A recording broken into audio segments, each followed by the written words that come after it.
So are we nearing the end of Nicolas Jackson's time at Stamford Bridge? That's what we're going to be focusing on today after a report from David Ornstein this morning for The Athletic that suggested an exit is looking increasingly likely, and whether Chelsea have enough time to respond to that potential exit and if they even need to respond. So that is what we're going to be discussing on today's show. Please do like, subscribe, check out the content on the show already. We've got some interesting content, another guest coming on the show very, very soon that I'm excited to share, especially with the potential arrival of Xabi Simons. As you know, we've been doing a lot of these transfer specials where we get someone on who knows a lot about the player, and we've done it for Jarell Hato, for Liam Delap, for Joao Pedro, for Jamie Gittins. So if you haven't checked out those already, please go and do so. I know I get positive response anytime I have guests like that on, so please go and check it out. And yeah, we've seen some exciting stuff. So obviously pre-season, I guess, can we even classify it as pre-season? The players are back at Cobham. We saw a video of them all arriving yesterday. The photos are starting to be released. We see Jamie Gittins training. That's, I think, one of the newer faces we have seen, at least one who wasn't involved in the Club World Cup. Esteval, at the time of recording, it feels like they're almost hiding Esteval Willian. We've seen him in Chelsea training gear. I think a personal photo was released. But in terms of the official announcement, I do wonder if this event that Chelsea are doing tomorrow at Stamford Bridge, I believe it's an evening event. Let me know in the comments if you're going to it. I'm not able to get to it myself, but it's kind of like a trophy celebration. And I assume, my assumption is that they are going to probably launch or maybe announce Esteval at the event. Maybe. It feels like they're kind of hanging back on Esteval Willian at the moment because we had a major reveal of the Jarell Hato signing getting announced over the weekend. So maybe because they know the intrigue, that seems to be the big theory at the moment, because the photos are out there. If you search for them, you can see the photos of Chelsea training, and some people have been like trying to zoom in and seeing Esteval in the background. But in terms of like clear pictures of him, we haven't got it so far. But we are only a few days away from potentially seeing Esteval actually play a game for Chelsea. Will we see him this weekend for Leverkusen and AC Milan, those two pre-season games? And Chelsea have also launched an 120-year anniversary kit. It's this season's kit. It's not a special, unique kit. It's just this season's home shirt, which I'm already fond of, with a very nice kind of anniversary writing around the badge. The only problem is if you want one, they're limited, and if you've got £200 to spare. And as my good mate Jay McIntosh put, it kind of is just ridiculous. I really like it, and I like to see the players maybe wear it, but 200 quid given the prices of kits anyway. I mean, I'm wearing the away one today if you're listening on the podcast. Yeah, it's exorbitant, but I do like the style, I have to say. Thank you everyone for attending today. Very serious press conference, and I'm very excited and pleased to announce that SonOfChelsea are going to be competing to win the Paul Carnival Fantasy Premier League in 25-26. We are Chelsea. We are here to win. It's about winning silverware. It's about being the best, and I don't care if any others disagree. It's about being number one. It's about being the best. So if anyone has any questions, they can ask someone else. I'm here to win. All jokes and bad acting aside, I am absolutely privileged to be a part of the Fantasy League for this year, which includes some incredible Chelsea creators, personalities, podcasts, etc. that I'm sure many of you know, who I'll be competing against on a weekly basis to try and become the best. So Louis, Matisse, Eunice, watch out, because I'm going to be number one, at least of the YouTubers and podcasters, I guess. That is my aim. The Paul Carnival Foundation, which uses Paul's incredible life and career story to influence the drive, education, anti-racism and youth mentorship programs. Paul Carnival Foundation empowers young people facing adversities, including issues like racism, mental health challenges, trauma and exclusion from education. The foundation are focused on the values of allyship, belonging and community. And the great thing about this fantasy league, it's a free league, and the link below will take you to join the league and compete along with that. And there is a special donation link. Any support is greatly helped as we go through this season, and along with having the fun of the fantasy league, raising money for a great foundation as well. So get involved. So getting into Nicolas Jackson, we've heard consistent rumours about him leaving this summer, and it's gone back and forth. Is he a part of the plans? Is he not part of the plans? Do Chelsea actually want to sell? They're kind of open to it, but is anyone actually going to offer the money? report today from David Ornstein in The Athletic, kind of their transfer deal sheet, that there's interest in Premier League in Europe.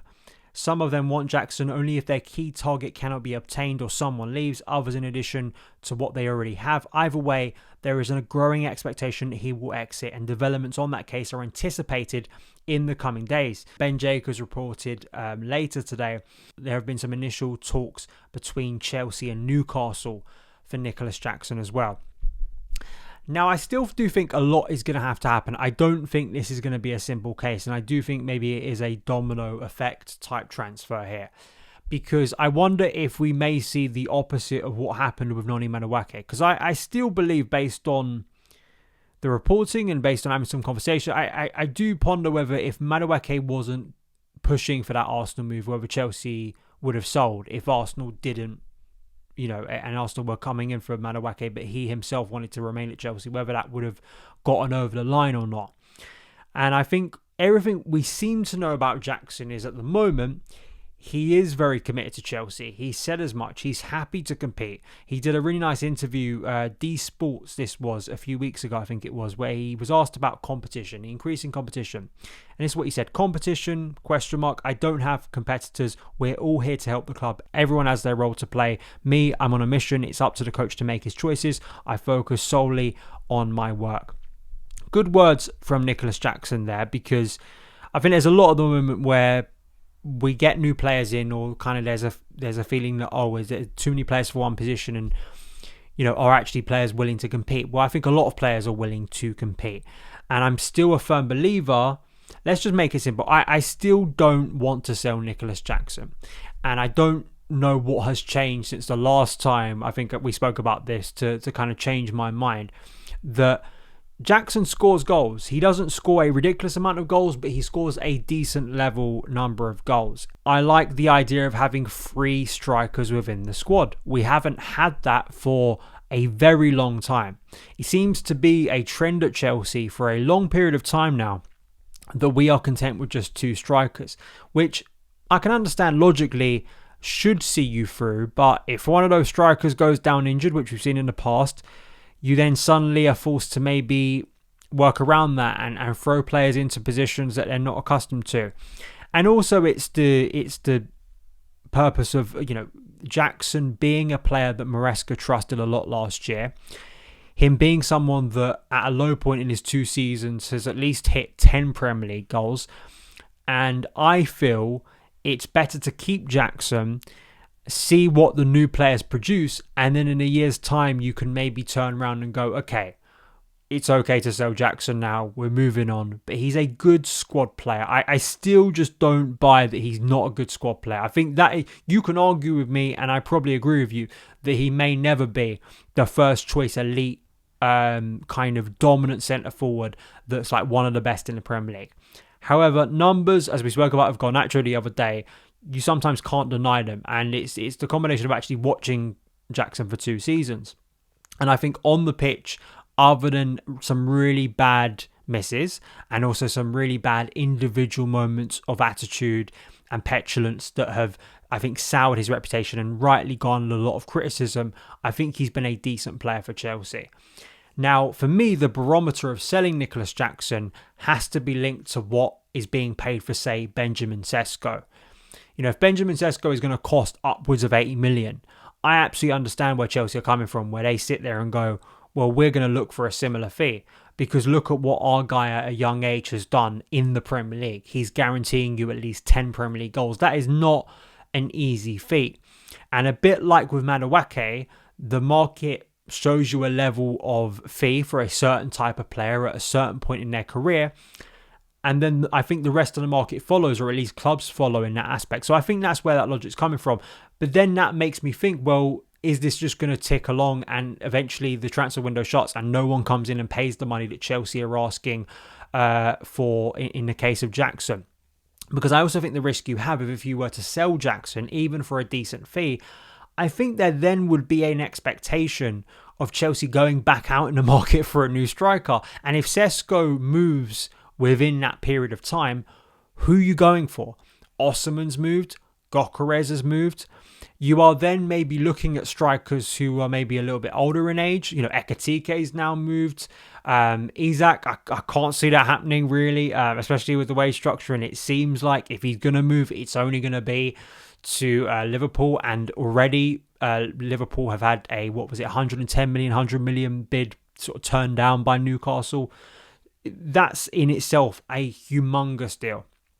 So I personally am of the belief that it's just you then create more work for yourself. And I saw a tweet by reporter Daniel Story that was kind of just asking, like, if Chelsea have aspirations of competing or kind of getting better and actually challenging in the Premier League for the title, do you really want to leave it to Delap, who I think could prove to be a very shrewd piece of business, as can and as has so far João Pedro? But is that the two players with Champions League football that you're comfortable with? When you have Jackson, who could provide that depth, provide that competition, could also play in other positions, as can João Pedro. So that's where I am. I mean, in the piece by David Ornstein, he put here, in terms of what maybe new clubs could get, Jackson will target the width of the pitch with his high-speed forward runs. It's a graph here that looks at all sprints in behind the defensive line and those leading to a shot in the Premier League 24-25. And it shows kind of the all-round and particularly broad nature of the way Jackson plays. And I think why he has become, I think for a lot of people and for myself and others who defend Jackson, kind of a player in his all-round game that I think there's a lot to like. I think his hold-up, I think his work rate, I think his movement, I think the way he combines with his fellow teammates. I think technically when he does have bad moments, that kind of stereotypes him and everyone casts basically that's who he is as a player. And I think that's a bit unfair, because I think when he does have those good technical moments, people seem to just want to ignore it.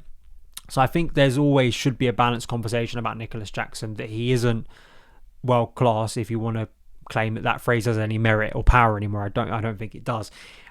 Elite level player, like one of the best few strikers in the Premier League. I don't think that's where Jackson is, but he is, I think, a decent level striker. And to get someone in who's going to guarantee you that, at the very least, the average of what Jackson's producing, I think is a challenge. And, I keep on going back to depth and why I think it's so important this season. And I just kind of feel that if you're letting him go, if we had if we had let Jackson go when we let Madueke go, if we'd let Jackson leave earlier in the window when there were more names out there, I think that risk isn't there. But what you risk currently is who's coming in for him, who's paying that money. I do think maybe one of Man United or Newcastle, for me, feel the most likely. Newcastle and Man United have both been linked to Jackson before, and both of them can't get Sesko. If Sesko's leaving, he's going to one of them, and I don't know who it is at the moment, because it seems like both Newcastle and Man United have submitted proposals to sign him. Who he doesn't go to, then I think that opens up, and that's maybe what Ornstein's referring to there, where if whoever misses out on that player is going to then be moving for Nicolas Jackson. So maybe things could accelerate and they'd be open to paying a substantial fee. But I think if Sesko goes for a high fee, I don't blame Chelsea then for going at this stage of the window. You're going to have to pay us a premium for this guy, for what we're losing.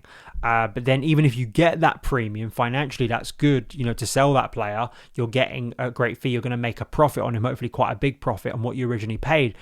But then you have to act in the market. And I think other than Simmons, Garnacho, I mean, do those two players replace what Jackson really is bringing to the team in terms of they're going to guarantee you maybe 10 goals? I'm not entirely sure. I mean, Garnacho did score 6 goals for Man United last year, and I think it's the theory about Madueke that we've talked about before, where, all right, you may lose one player's output, but you are backing yourself and backing your recruitment and squad planning that the rest of the team, the rest of the attack is going to make up for that loss in goals. So maybe feasibly you could still make that argument. But I want to hear your thoughts as ever in the comments below about Nicolas Jackson. You do not need to be Jackson's biggest fan, but I think it is fair to ask the question at this stage of the window, who you're moving for if you want to sign a new striker. Are you comfortable with just João Pedro and Liam Delap as the only two striker options in the current squad? Would you like to have a third striker there? And you've got it with Jackson. So someone who's already established and settled at Chelsea, who I think Maresca would probably trust. I think if Jackson sticks around, I think he will get game time. And I actually would be intrigued to see how he'd be used and how he'd respond to competition, serious competition for the first time in his Chelsea career, because he's had to take so much of the pressure and the brunt of minutes because we haven't had much depth there. So that is it for today's show. We're going to see what's going on with Xavi Simons. Chelsea continue to sell. We talked about that extensively yesterday, all of those outgoings. We did delve into that in yesterday's show. If you haven't checked it out already, I did a Substack and a podcast about Garnacho. So if you want to hear my extensive thoughts about that potential transfer, please go and check that out on the podcast feed and also YouTube and my Substack for a written form of that content. And we will see, because I expect things to ramp up. And it's quite exciting. We're only a couple of days now from actually seeing some football. Chelsea, once again, the world champions. And who do you want involved in that game? I mean, my assessment at the moment is I'd like to think it's going to be a game that is dominated by names who didn't play a bulk of minutes in the Club World Cup. But maybe it'll be different. Maybe Maresca he's going to treat it like this is my first team and we're moving forward. So there we go. Like, subscribe, share this video and podcast around with friends, get more people involved in the community. Thank you once again for all of your kind support on the shows recently. Have a great rest of your day and evening, and I'll see you again very, very soon. All the best.